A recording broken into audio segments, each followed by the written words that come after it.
இன்னைக்கு டிசம்பர் 6. இன்னைக்கு 2 முக்கியமான தினங்கள்.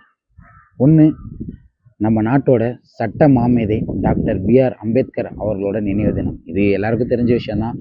நம்ம போயிட்டு நினைவுபடுத்தணும் இல்லை நம்ம போயிட்டு அதை தெரியப்படுத்தணுன்றது ஒன்றும் அவசியமும் இல்லை. ஏன்னா இது எந்த மக்கள் அனைவருக்கும், உலக மக்கள் அனைவருக்கும் ஒரு தெரிஞ்ச தினம். ஏன்னா அம்பேத்கர்ன்றவர் அவர் ஒரு சின்ன அரசியல் கட்சி தலைவரோ இல்லை ஒரு கூட்டத்துக்கான தலைவரோ இல்லை ஒரு நார்மலான தலைவரோ அப்படின்றதெல்லாம் கிடையாது. அவர் இந்த உலகத்துக்கும் இந்திய மக்களுக்கும் ஒரு பெருந்தலைவர். அவர்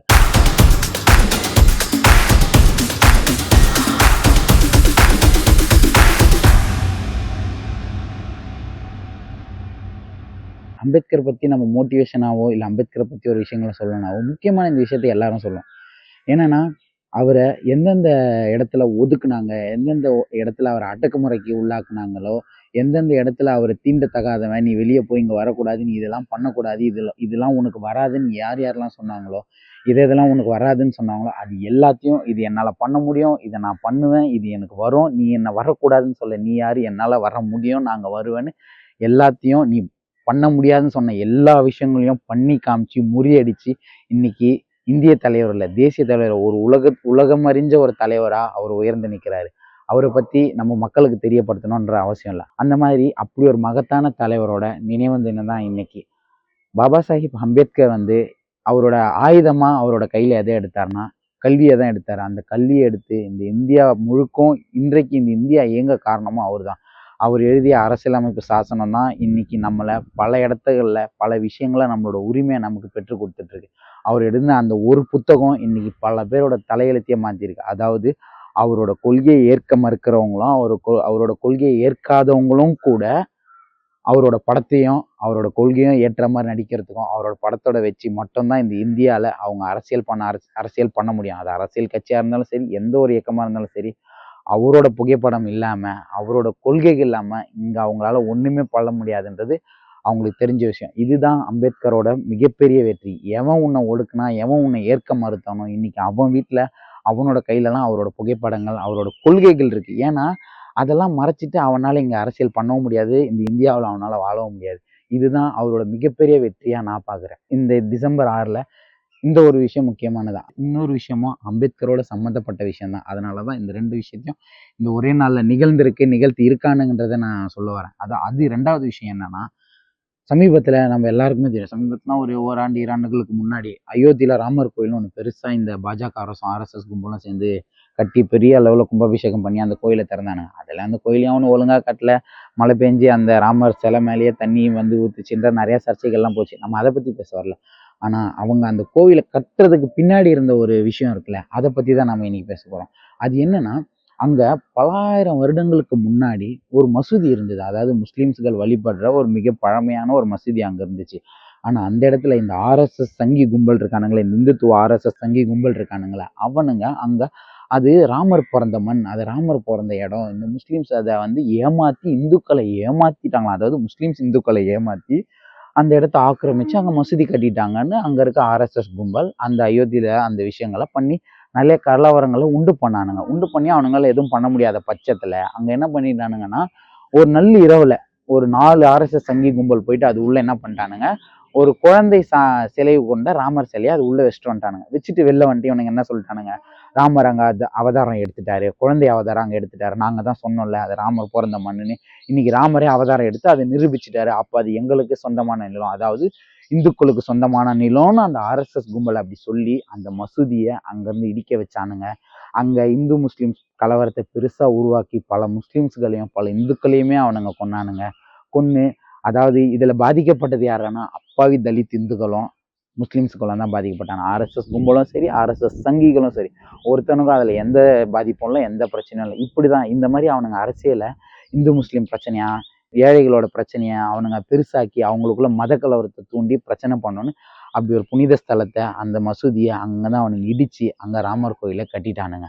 இது அவனுங்க இந்துக்களுக்கும் முஸ்லீம்ஸ்களுக்கும் இடையே இருக்க அந்த வெறுப்பு அரசியலை பரப்பணுன்றதுக்காக தான் அவனுங்க இந்த மாதிரி விஷயங்களை அங்கே பண்ணிட்டு இருக்கானுங்க.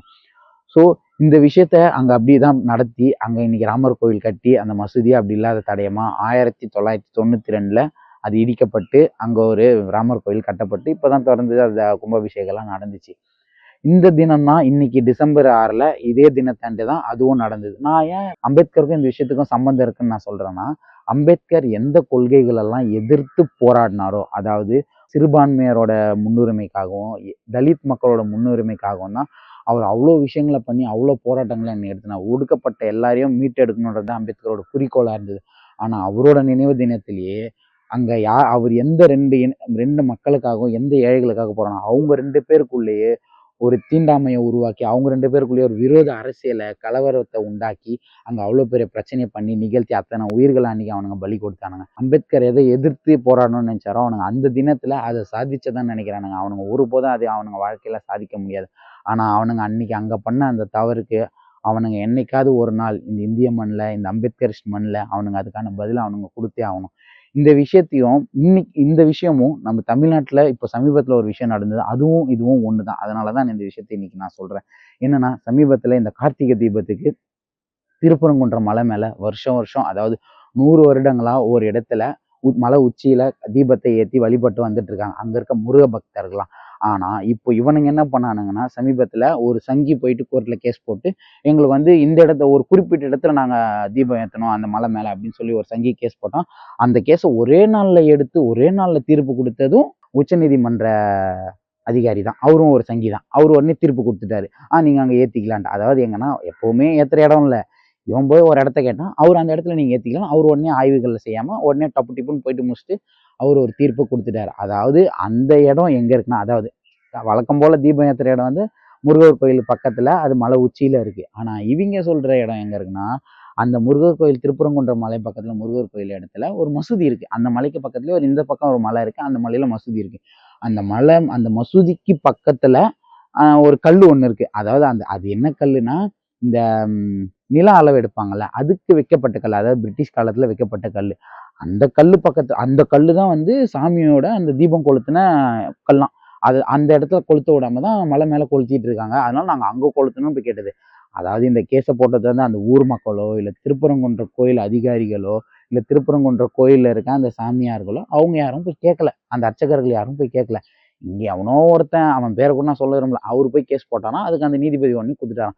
ஆனா இவனுங்க ஏத்தணும்னு நினைச்ச இடத்துல ஏத்த விடல. அது தமிழக அரசு அது பண்ணலன்னு வச்சுக்கோங்களேன். ஆனா வழக்கம் போல எப்பவுமே ஏத்துற இடத்துல அந்த ஊர் மக்களும் சரி அந்த கோவில் பக்தர்களும் சரி அங்க தீபம் ஏத்தி தான் அவங்க அந்த வழிபாடை முடிச்சாங்க. இவனுங்க கலவரம் பண்ணணும்னு இந்த RSS கும்பல் இருக்குல்ல, அவங்க இந்த இந்துத்துவ கும்பல் அப்படியே ஒண்ணு சேர்ந்து போயிட்டு எங்க பாபர் மசூதி எப்படி அநியாயமா மக்களை ஏமாத்தி அங்க பல உயிர்களை கொண்டு கலவரம் பண்ணி இடிச்சு ராமர் கோயிலை கட்டினானுங்களோ அதே மாதிரி தமிழகத்திலயும் அந்த முஸ்லிம் அந்த மசூதியை இடிச்சு தள்ளிட்டு அந்த மலையில அப்படியே ஒரு பெரிய இது பண்ணணும் புரட்சி பண்ணணும்னு வந்தாங்க. எப்படி இங்க இருக்கிற இந்துக்களுக்கும் முஸ்லிம்ஸ்களும் இடையே பெரிய கலவரத்தை உண்டு பண்ணி இவனுங்க ஜெயிச்சலான்னு வந்தானுங்க. தம்பி இது பெரியார் மண்ணு அம்பேத்கரிஸ்ட் மண்ணுப்பா, உன்னால இங்க ஒன்றும் பண்ண முடியாது தம்பி. அதை நிரூபிச்சிருக்காங்க இந்த தமிழ் மக்கள். யாரும் உங்களை உள்ளாடாம அதாவது உங்களை கைது செய்து அவங்க கொண்டு போகும்போது கைத்தட்டி உற்சாகமா அதை வரவேற்றாங்க. அதிலே தெரிஞ்சிடணும் இந்த மண்ணோட பவர் என்னன்னு உங்களுக்கு. அதனால ஒருபோதும் உங்களால இங்க இருக்க முஸ்லிம்ஸ்க்கு எதிராக இங்க இருக்க இந்துக்களை உங்களால ஒருபோதும் திருப்ப முடியாது. இது கூடிய விரைவில் இந்தியா முழுக்க நடக்கும். அன்னைக்கு அம்பேத்கர் கொள்கையும் பெரியார் கொள்கையும் உலகம் ஓங்கும். அம்பேத்கர் கொள்கை ஆல்ரெடி ஓங்கிதான் இருக்கு, அது இன்னும் வலிமையாக ஓங்கும். இந்த சமயத்துல அம்பேத்கர் சொன்ன ஒரு கோட்டை நான் சொல்லணும்னு விருப்பப்படுறேன். அதாவது அவர் சொன்ன விஷயம் ஒண்ணு என்னன்னா, நான் ஒரு தேரை உருவாக்கி அதை ஒரு நிலைக்கு கொண்டு வந்து வச்சிருக்கேன். அதை உங்களால முடிஞ்சா ஒரு படி முன்னாடி நகர்த்திட்டு போங்க, இல்லையா அதை அந்த இடத்துலயே விட்டுருங்க. ஒரு காலமும் அதை பின்னோக்கி தள்ளிடாதீங்கன்னு அம்பேத்கர் சொன்ன ஒரு ஒரு விஷயத்த நம்ம எல்லாரும் மண்டையிலும் நினைவுக்கு வச்சுப்போம்.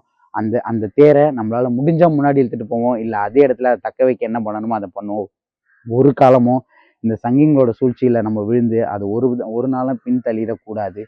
அம்பேத்கர் கொள்கையோட இந்த விஷயங்களை நம்ம வாழ்க்கையில நிகழ்த்துவோம். இது சம்பந்தமா நம்ம தமிழகத்துல விடுதலை சிறுத்தைகள் கட்சி தலைவர் டாக்டர் தொல் திருமாவளவன் ஒரு அறிக்கை விட்டிருக்காரு. தலித் இஸ்லாமியர் எழுச்சி நாளாக இந்நாளை கடைபிடிப்போம். மதச்சார்பற்ற அரசை நிறுவி சமத்துவ இந்தியாவை கட்டமைக்க அரசமைப்பு சட்டத்தின் மூலம் அடித்தளம் அமைத்த மாமனிதர் புரட்சியாளர் அம்பேத்கர் அவர்களின் நினைவை போற்றுவோம். சனாதன சக்திகளின் சதி அரசியலை முறியடித்து அவரது கனவை நனவாக்க இந்நாளில் உறுதியேற்போம். இஸ்லாமியர்களுக்கு எதிரான வெறுப்பு அரசியலை வீழ்த்துவோம். பாபர் மசூதி இடிக்கப்பட்ட இந்நாளில் தலித் இஸ்லாமியர் ஒற்றுமையை வென்றெடுப்போம். தலித் இஸ்லாமியர் எழுச்சி நாளாக இந்நாளை கடைபிடிப்போம். ஜெய் பீம், ஜெய் பீம், ஜெய் பீம்.